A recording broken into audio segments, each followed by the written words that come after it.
할렐루야. 우리 함께 고백하겠습니다. 예수는 그리스도십니다.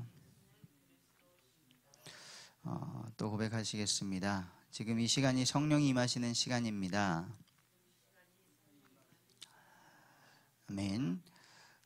이번 한 주간 우리에게 성령이 임하시는, 우리 인격에 성령이 임하시고 우리가 만난 그 만남 속에 성령이 임하시고 우리의 모든 시간과 우리가 가는 모든 곳에 성령이 임하시는 놀라운 역사가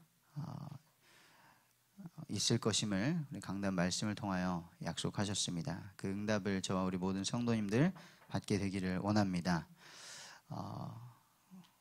이번 한 주간 느바세 아들 여로보암처럼 우리에게 주신 이 인격, 삶과 그리고 시간, 장소, 그것을 내 마음대로, 내 욕심대로 하다가 멸망의 통로가 되는 것이 아니라 성령을 따라 행하면서 사람과 또 시간, 장소, 하나님이 주신 이 놀라운 축복들이 하나님의 것으로 변화되기를 원합니다.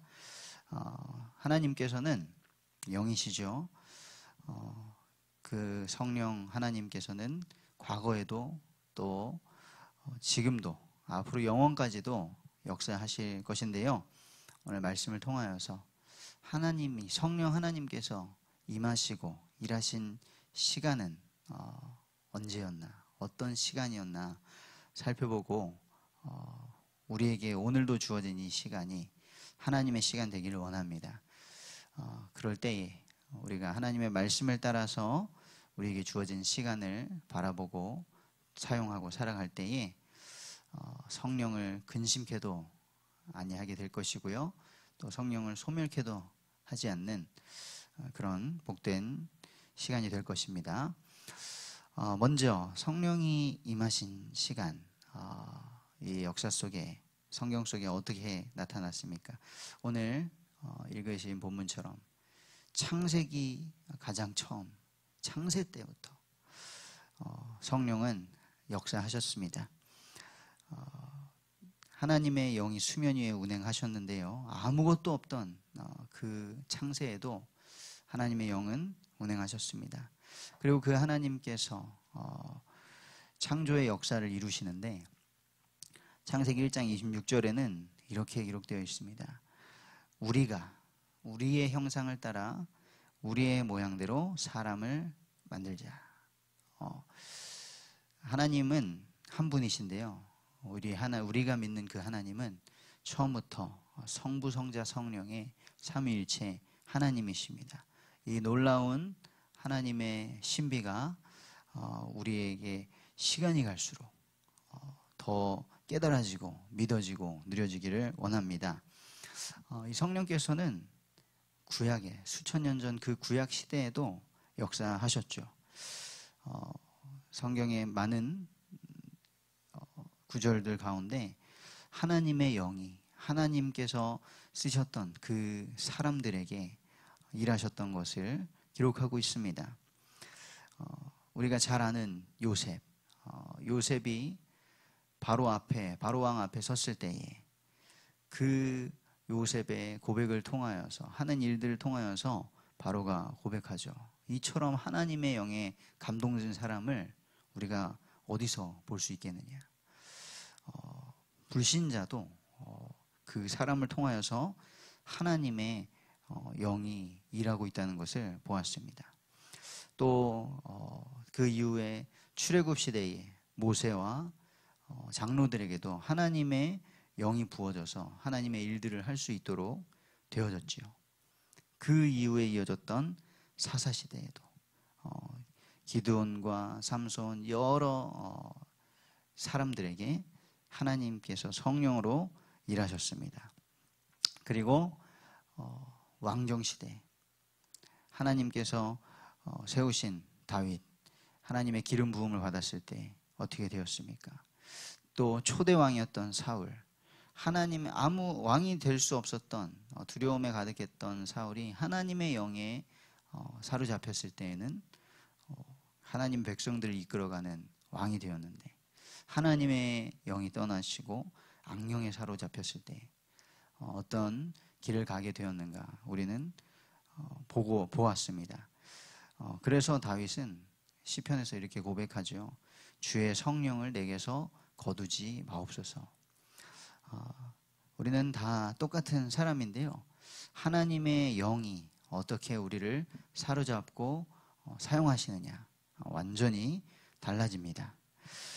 이렇게 구약에서 하나님의 영이 사로잡고 일하셨던 그 사람들 무슨 일 때문에 사용하셨습니까? 우리 하나님의 택하신 자들을 구원하시기 위한 그 메시아 그리스도가 오는 그 길을 예비하는데 하나님께서 그 사람들을 성령으로 사로잡으시고 일하셨습니다. 그 성령께서 이제 약속하셨던 메시아 그리스도가 오셨을 때에 그 그리스도이신 예수님이 오셨을 때에 어떻게 역사하셨는지 신약이 시작하면서 나타납니다. 예수님께서 어떻게 탄생하셨죠? 성령으로 잉태하셔서 약속하신 대로 처녀의 몸에서 잉태하셨죠. 그리고 그렇게 동정녀의 몸에서 나신 죄 없으신 예수 그리스도께서 사역을 시작하시기 전에 성령에 이끌리셔서 광야에서 시험을 당하셨는데 마귀를 이기셨고요. 그리고 세례 요한에게 세례를 받을 때 비둘기같이 성령이 임하셨습니다. 예수님께서 이 땅에서 사역하신 그 공생의 모든 기간 동안은 성령의 능력으로 가르치시고 그리고 병든 자들, 악령에 눌린 자들을 고치시고 하나님의 살아계신 그 하나님의 아들이시라는 놀라운 일들을 나타내셨습니다. 그렇게 예수님은 이 땅에 육신을 입고 살아가시는 동안도 그 성령의 인도하심과 능력을 나타내시기 위해서 항상 기도하시는 삶을 사시고 본을 보이셨죠. 그 예수님이 십자가에서 죽기까지 성령의 능력으로 사역을 완수하셨습니다. 그리고 죽음 가운데서 3일 만에 부활하셨죠. 그러면서 남기신 것, 내가 또 다른 보혜사를 너희에게 보내겠다. 약속하신 성령을 기다려라. 이렇게 약속하셨고요. 그 성령이 임하셔서 그리스도의 교회가 이 땅에 시작되었습니다.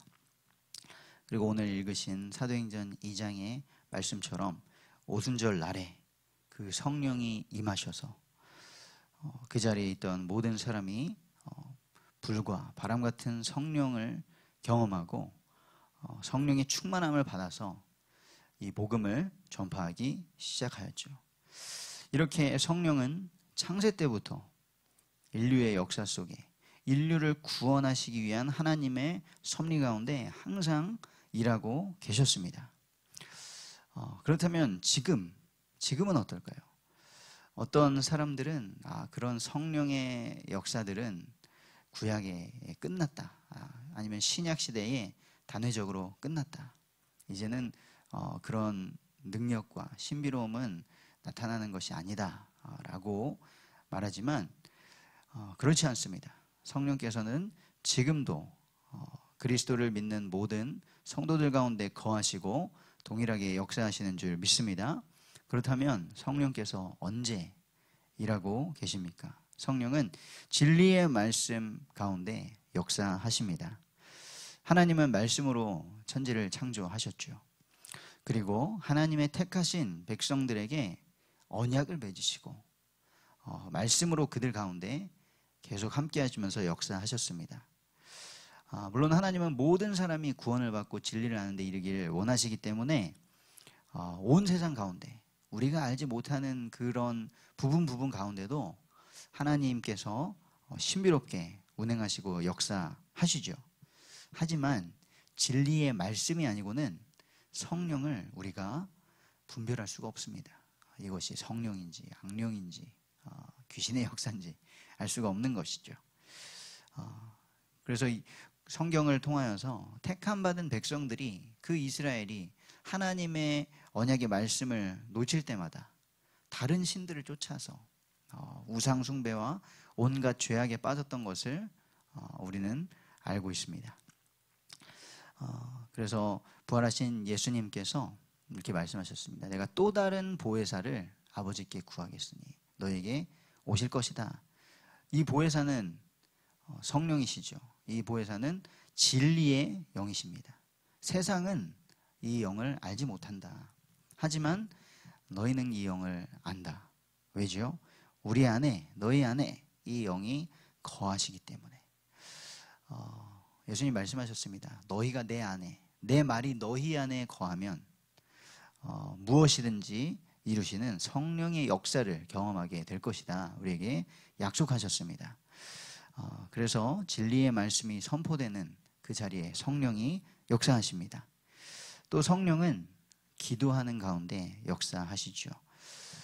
부활하신 예수님은 제자들에게 예루살렘을 떠나지 말고 아버지의 약속하신 성령을 기다리라고 하셨습니다. 몇 날이 못 되어 너희가 성령으로 세례를 받을 것이다 약속하셨죠. 이 예수님의 죽으심과 부활을 모두 목격한 제자들은 그들의 연약함 그리고 하나님의 능력을 다 깨닫고 알았습니다. 그래서 예수님의 말씀대로 기다렸죠. 기다리면서 기도했습니다. 약속대로 성령이 임하신 날, 그날이 바로 오순절 날이었습니다. 원래부터 유대인들은 기도하는 전통이 있었겠죠. 지금도 유대인들은 시간을 정해놓고 기도합니다. 하지만 이날 이후로 제자들의 기도가 달라졌습니다. 기도할 때 담대하게 복음을 전파하게 되었고요. 병든 자가 치유되고 악령이 떠나가는 그런 예수님께서 행하신 일들이 나타났습니다. 바울도 다메섹으로 가던 그 길 가운데서 부활하신 예수님을 만나고 나서는 로마까지 이 복음을 전하러 가는 모든 여정 속에서 기도했습니다. 때로는 성령께서 전도의 문을 여시기도 하셨고요. 때로는 막기도 하셨습니다. 오늘날도 하나님의 성도들이 언약의 말씀을 붙잡고 예수의 이름으로 기도할 때에 성령께서 역사하시는 줄 믿습니다. 그렇다면 오늘 우리가 무엇을 기도해야겠습니까? 가장 시급한 것은 영혼 구원인 줄 믿습니다. 성령은 구원의 역사 가운데 일하십니다. 고린도전서 12장 3절에 이렇게 말씀하시죠. 성령이 아니고는, 성령으로가 아니고는 누구든지 예수를 주시라 시인할 수 없다. 예수가 그리스도이심, 예수가 주되심을 고백하고 돌이켜야 구원을 받는데 성령이 아니고는 불가능하다는 것이죠. 우리가 예수님을 믿고 고백하는 것은 전적으로 성령의 역사인 줄 믿습니다. 구원받은 하나님의 백성, 하나님의 말씀을 따라 거룩한 길을 가야 할 것입니다. 우리의 힘으로는 우리의 죄성과 이 세상의 풍조, 마귀의 미혹 어떻게 이길 수 있겠습니까? 하지만 성령을 의지하면 가능합니다. 성령은 우리가 하나님의 거룩한 백성으로 성화의 길을 갈 수 있도록 이끄십니다. 너희는 하나님의 성전인 것과 하나님의 영 성령이 너희 안에 계시는 것을 알지 못하느냐? 바울이 말씀하셨죠. 우리는 성령이 거하시는 성전입니다. 그 성령께서 우리를 더욱더 거룩하게 하시고 하나님의 말씀을 원하고 죄를 미워하고 복음을 전하게 성령의 열매를 맺도록 인도하시는 줄 믿습니다. 성령은 우리와 세상 끝날까지 항상 우리와 함께 하십니다. 예수 그리스도께서 그렇게 우리와 함께 하시겠다고 약속하셨습니다. 오늘 이 약속의 말씀 붙잡고 성령이 함께 하시는 그런 모든 시간 되기를 원합니다. 결론입니다. 오늘 우리에게 주어진 이 시간 어떻게 성령이 임하시는 시간으로 만드실 수 있을까요? 로마서 8장 14절에는 무릇 하나님의 영으로 인도함을 받는 사람은 하나님의 아들이라 하셨습니다. 갈라디아서 5장 16절에도 너희는 성령을 따라 행하라 그리하면 육체의 욕심을 이루지 아니하리라 하셨습니다.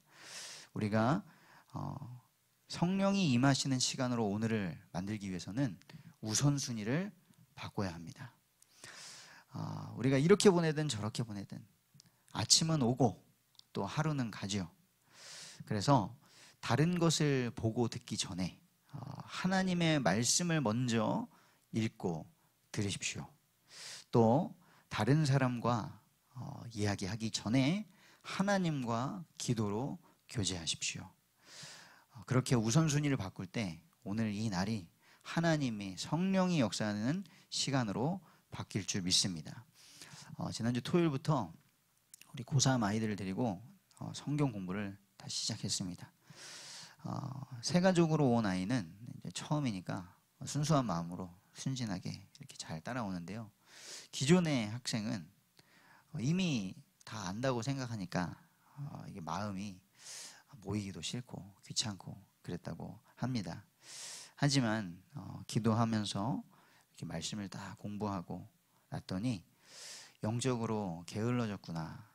내 자신이 어떻게 하다가 주일날만 그냥 교회에 오고 이렇게 말씀 봤으면 좋겠는데 하는 그런 생각들이 있었다라는 것을 알게 됐다고 하면서 기도해야겠다 이렇게 마음을 바꾸더라고요. 분명히 이렇게 똑같은 성경 말씀입니다. 하지만 우리가 성령을 의지하여서 오늘도 성령을 사모하면서 그 말씀을 대할 때에 어제와는 다르게 하나님의 말씀이 들리게 될 것입니다. 또 내 안에 이 하나님의 말씀이 담긴다면 똑같은 하루를 살아가는데 오늘 달라질 것입니다. 성령이 임하시는 복된 날, 복된 인생 되시기를 주님의 이름으로 축복합니다.